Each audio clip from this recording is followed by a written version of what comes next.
Hey everybody, welcome to another episode of Unbreakable.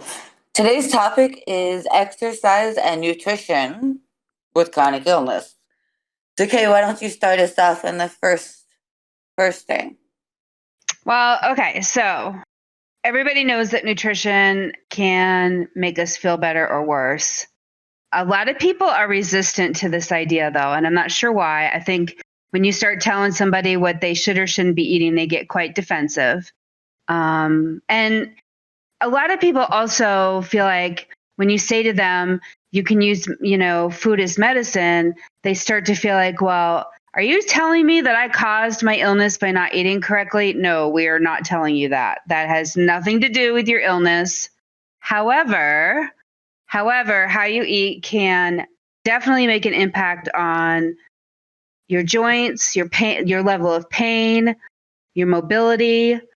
For myself, sugar is a huge, big deal. So I struggle with both chronic illness and mental illness, and sugar is known to cause inflammation, of course, and any type of inflammation is going to be a problem when you have arthritis or you have joint issues. People with lupus, people with fibromyalgia, just as an example, are going to have huge problems if they consume large quantities of sugar. And I'm not just talking about table sugar. There's sugar in all of your processed carbohydrates. Also remember, sugar can be hidden in under other names.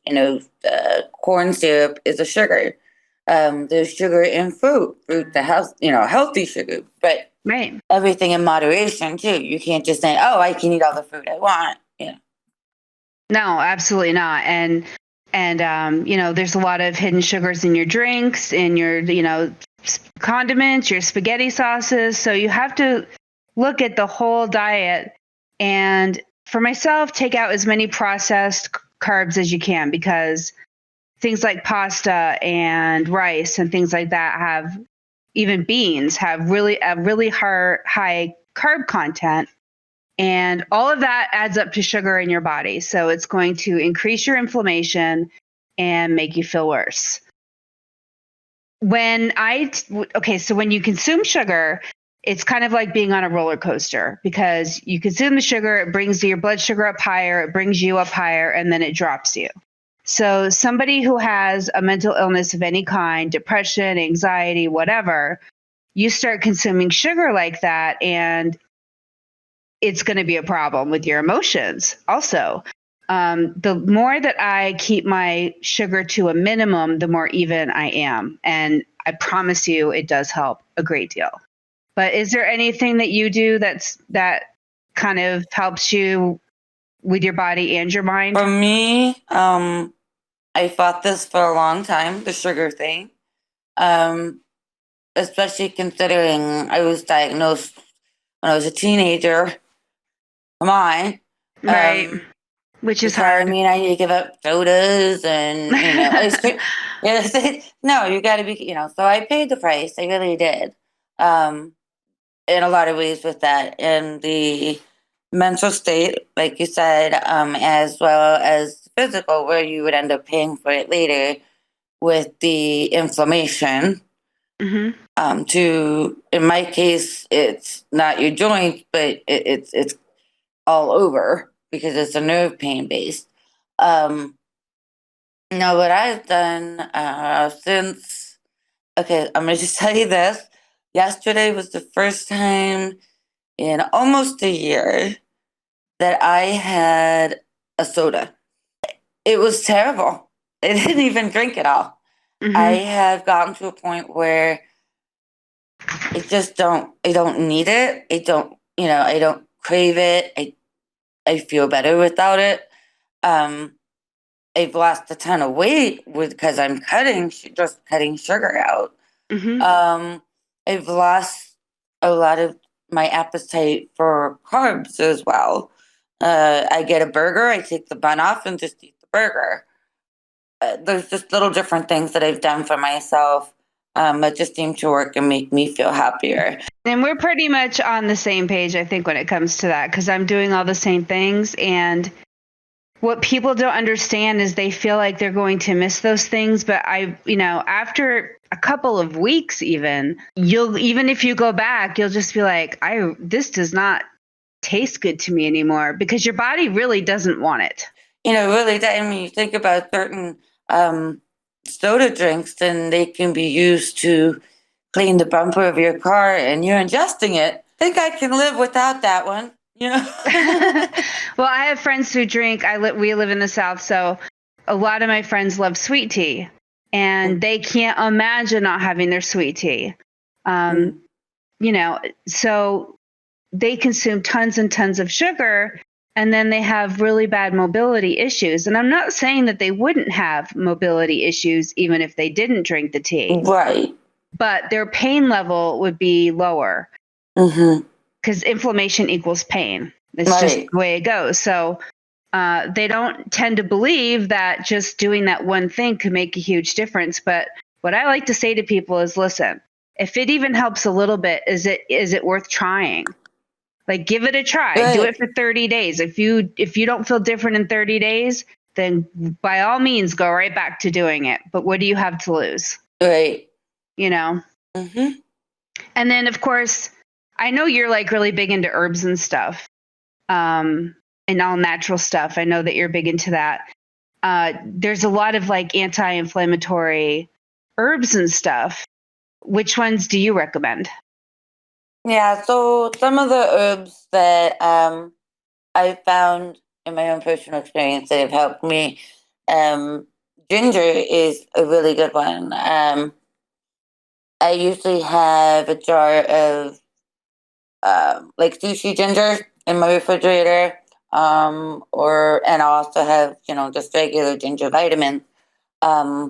Really good for your stomach and your digestive system, which if you have chronic illness and stuff, things go wrong all the time.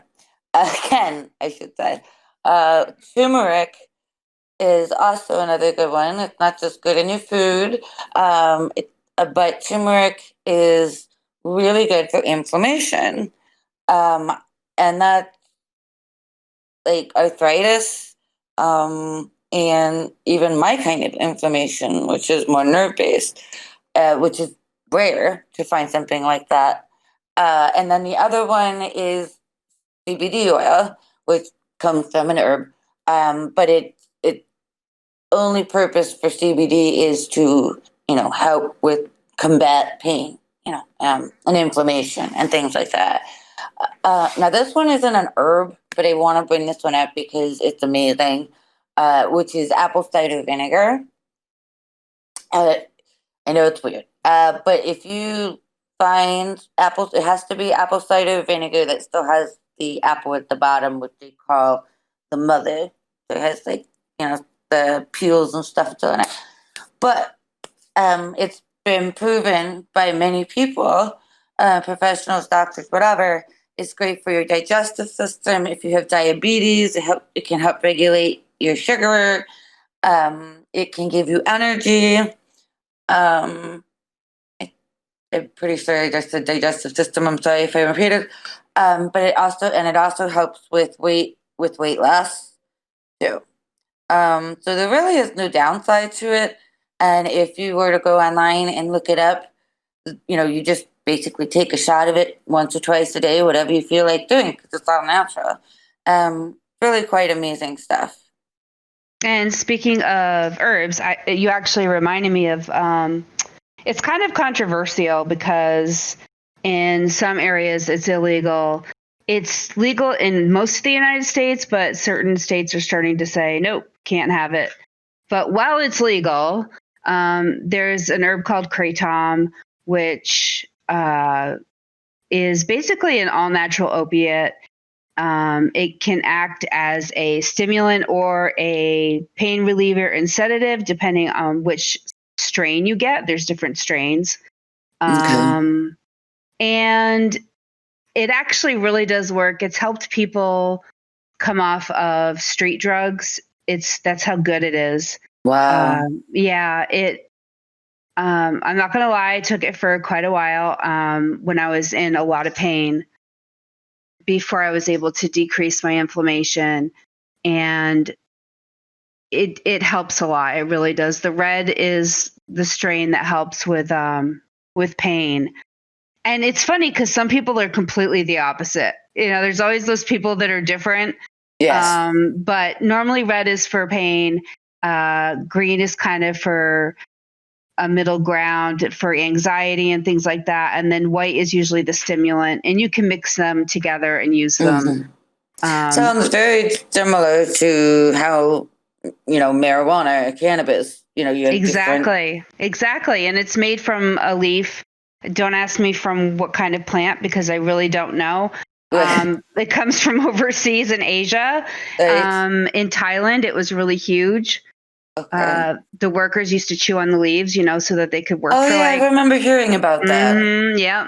So, it's one of those things and something you can look into if you're interested.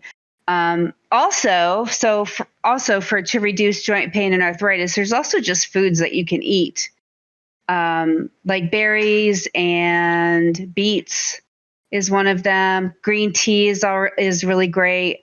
Garlic is really good, and then flaxseed, olive oil, and eggs. So, I mean, you can find all this information, of course, on the internet. Olive oil is great. That fights inflammation.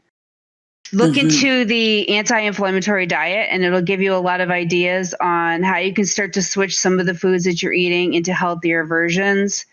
And then also just decreasing your sugar, like you said, because I mean, if you eat fruit all day, you're still going to feel bad. It's just the way it is. So Exactly. yeah. Yeah. Okay, so exercise. So I'm going to start with that if you don't mind, because No, go for it. I am a great bad example. So here we go. That's a great bad way to say I it. am Anyway. a great bad example. Learn from my stupidity. So when I first became ill, like I told before in past podcasts, I was really active and I was exercising all the time, and I was doing weightlifting, kickboxing, and spin cycling. So when I got sick, instead of listening to my body, I kind of double timed it. I kind of said, okay, something's not right, so I'm going to do more. And everybody who is chronically ill knows if you do more, you're in trouble, because you're just going to hit a brick wall. It's going to eventually do damage to your body. You eventually catches up with you, and you are gonna hit the wall harder than you would have if you. Yeah, exactly. And it can actually do, depending on your illness, permanent damage. So here I am doing all this stuff, and I'm permanently damaging the major joints in my body. So don't do that.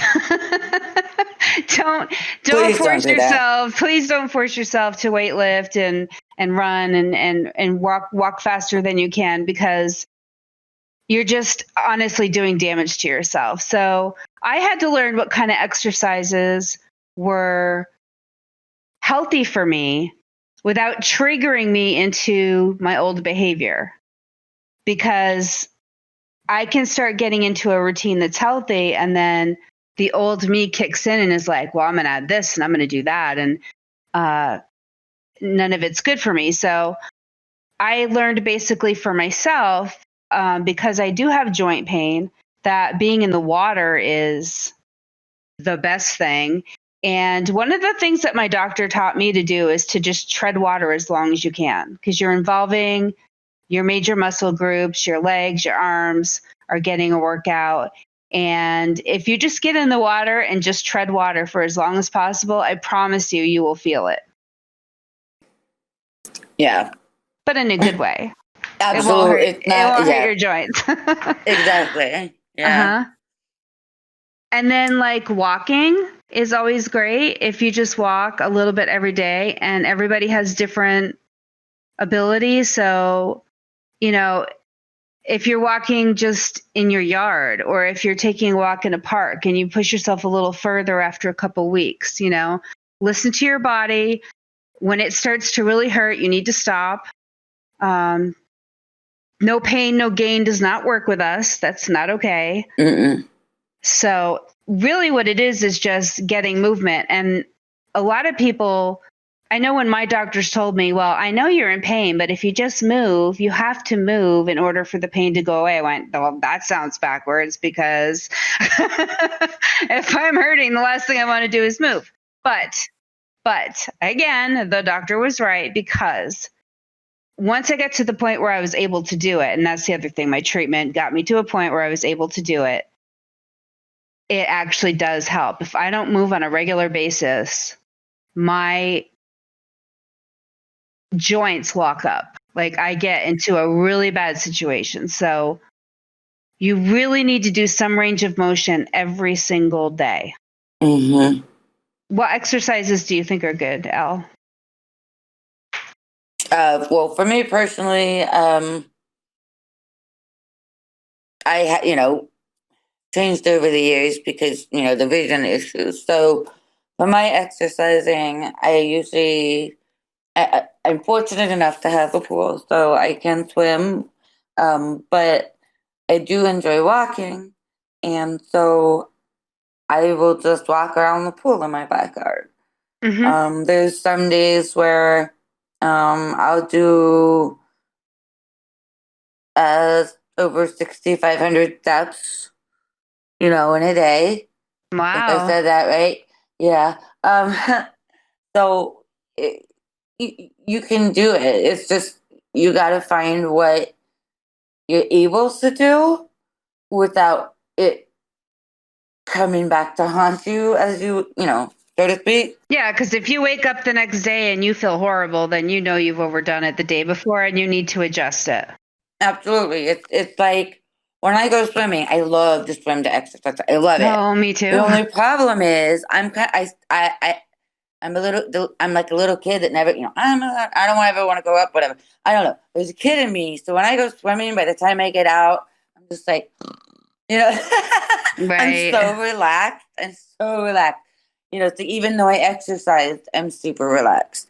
So Mm-hmm. for me, exercising in water is one of the best ways to do it, especially if it's nice water, warm water, it's not freezing cold water. I totally agree. Yeah. Freezing cold does not work for Mm-hmm. for for me at all. There's just no way. No, cold affects everything about how I feel in my joints. I think resistance training of any sort is probably good for people like us. Water exercises are definitely because you're resisting against the water. Um, yoga is like, if you can do it again, and you're not going to do it like the people on TV. You're not going No. to, your flexibility is probably not, as good, but any kind of stretching is going to Well, I help was gonna say, and because, also keep in mind there is Pilates, which is a gentler version of hmm yoga. So if you can't do exactly. yoga but you want to do something similar, try Pilates. That might work for you. hmm And then there's things like semi squats where they say like squats are great because it uses all of your major muscles. Um, Yeah. Boy, do but I feel this. Right. But deep squats are actually not good for people like us because Mm-hmm. it can actually do more damage. So they say to do a semi squat where you just kind of go down halfway, not all the Mm-hmm. way, not that deep seated squat. And Mm-hmm. then doing like circles with your arms, any kind Yeah. of movement. And if you can't get out of bed, that's okay. There's stuff you can do in bed. Mm-hmm. If you're in a chair and you're in a wheelchair, if you can't walk, there are things that you can do. And actually, since I said that, we're going to be putting all of these types of exercises on our media pages on Facebook, Twitter, and Instagram so that everybody can get an idea of different things that they may not have thought of that will help them keep some mobility and keep their pain to a minimum. Right. Right. Yeah. Yeah. So hopefully that will be helpful to you. I know I it's hope helped so. us, so. Yeah. And again, I know it's hard to understand, but because not hard to understand, but hard to believe. The more you move, the more you will feel better. I promise. I promise. I promise. I promise. As long as you're doing stuff that is not damaging to your body, you just have to know which exercises are safe for you. And if you're not sure and none of these sound right to you, ask your doctor, because they can hook you up and get you into some sort of occupational therapy or physical therapy where they can teach Exactly. you what works for you. I'm going back to, when I was first diagnosed with the fibro and the chronic fatigue, and you just need to move. You need to keep, Mm-hmm. I was going to school every day. I was moving.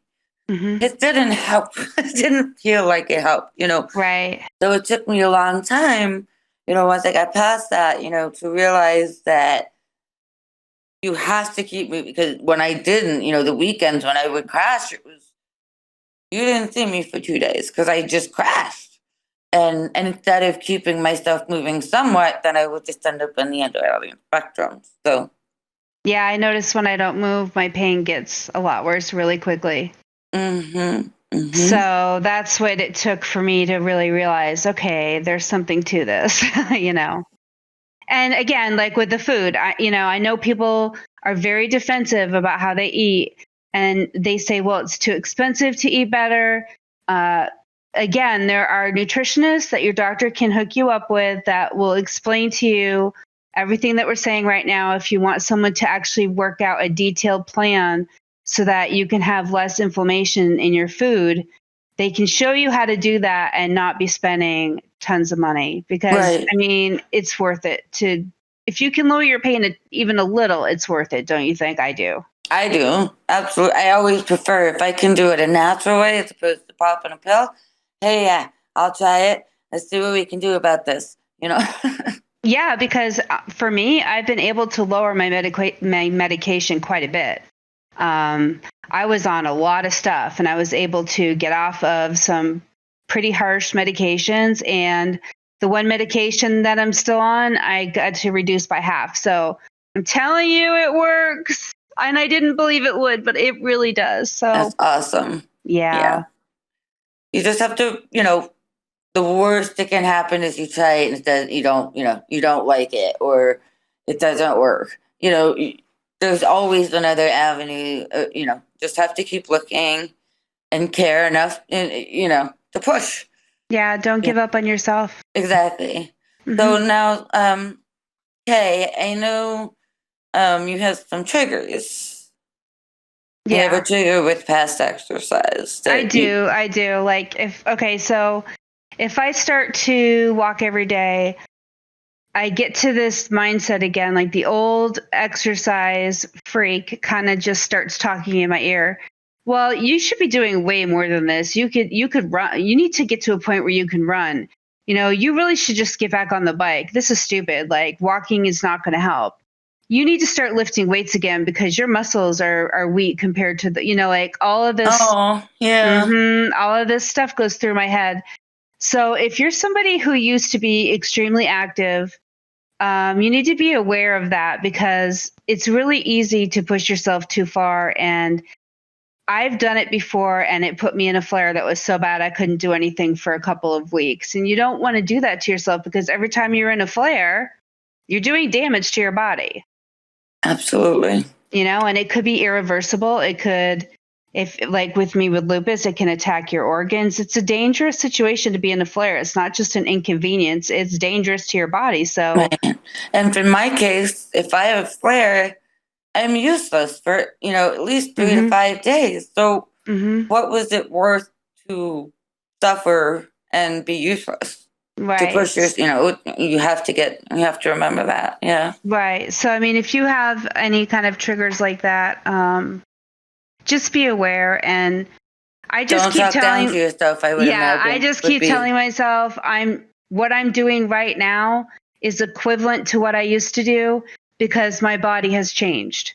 Hmm. So this walk is like running. Hmm. And I just keep trying to tell myself that, and it kind of keeps me in check. And so I just wanted people to be aware of that in case it's a problem for them too. I think I think it's great that you were willing to share that. And I think there are going to be people out there that can relate. Hmm. Yeah. Yeah. So, what is our question of the week this week? Oh, this is going to be fun. Uh oh. um, so the question of the week is, how are you handling the current stress stresses in our country. Mm. I Yeah. Not too well. was gonna say, if you knew about the last 4 days of my life, oh my God, I don't know why. Don't know why. Um, Do you mind sharing some of it with everybody? you get to a point. I'm a very empathetic person. So when people are hurting and people are, being treated badly and all of this stuff, I feel it. And there's all of this stuff has been going on. And I think I just got to, well, to be completely honest, there uh two Triggers? yes, there are actually podcasts that we haven't released yet. But yes, we recorded some podcasts, and I did not even realize the topic was that close to me. And the next thing I know, I'm in a complete CPTSD flare because everything that's going on now, and then talking about, the stuff from the past, relatables, to now and then. And so it just kind of snowballed into this big, like, emotional and mental battle of trying to handle everything that's going on. A lot of it, especially with the stresses of our country, we have zero control. There's nothing we can do about it. But with those of us that are chronically ill, that's every day of our lives with our body. You know? So it's very similar in so many ways on personal levels for me. And with the added stuff, it just yeah, Yeah. you can only, you can only be strong for so long. You have to take a break. You have to have, a point where, I'm not saying you break, I'm saying you have to take a break where your body just says, enough, I can't. We need to process this and we need to deal with this and, figure it out. And that's where I have been at. And it's been very, very rough. Yeah, I Yeah. know it's been really hard on you. Yeah. And I don't think you're alone. I think a lot of people, I mean, the people that we've seen on social media, especially because we're all there because it's like what we can really do. I think that a lot of the stuff that's been going on in the country, especially, has put everybody in a situation where, okay, our support system is online. We depend on each other. And now we're going online and we're seeing all of this really ugliness and people arguing over what they think is right, what side they're taking on different subjects. And it's hard for us to process that. Plus, the reality of what's happening. And then you add on top of that the topics that we've been talking about. And, for me, I've been so exhausted. I think the mental and emotional energy that it's been, exerting from me. Like you said, an empath, sort of absorbs all the people's feelings, but it also just drains us. It does. And so for me, I've just been so exhausted. And I really feel for the people in the mental health community because it's been especially hard on them in terms of like all the arguing that's going on over the Black Lives Matter movement and Amen. Yep.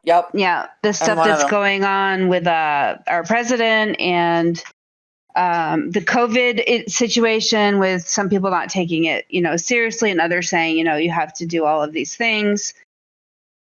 I mean, that's a lot. Our year has been unbelievably stressful. Mm-hmm. And our there country has been no break. Right. Exactly. We're all waiting for the next thing. Like, what's going to happen now? Yeah. I mean, we got the killer hornets. What's coming next? Right. I know. And I mean, if you're not like freaking out, there's something wrong with you because I know. so I will tell you this, even, my therapist and my psychiatrist have both told me, anybody who deals with anxiety and depression or mental health issues on a regular basis right now is hell because it is a constant battle.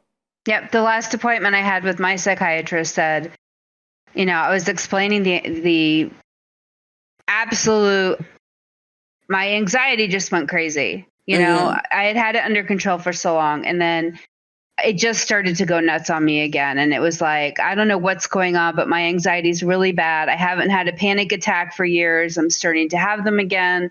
I don't know what's going on. And he said, I'm hearing this a lot right now. It's very, very common because of everything that's happening.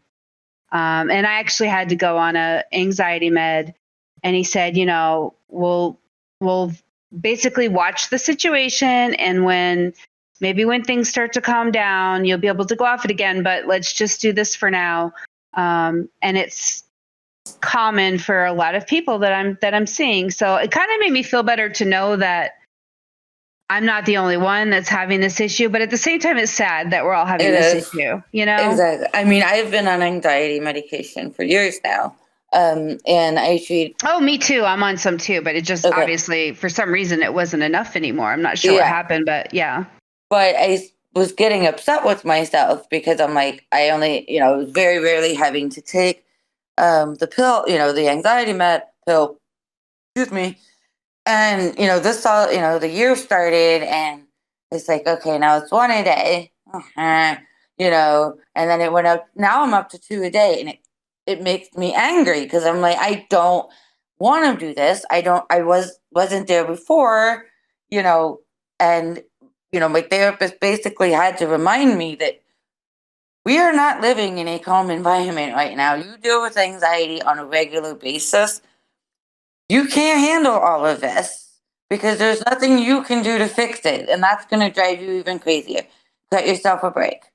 I mean, I was just thinking about how we were just talking about all of these nutrition and exercise strategies to make your chronic illness better. And I think in a future podcast, we should talk about coping strategies for mental health issues. But in a case, that wouldn't that be great? But for right now, those coping strategies are not working for a lot of people because we aren't in a normal situation, and it is hard, and it's okay to acknowledge that, and it's okay to ask for extra help.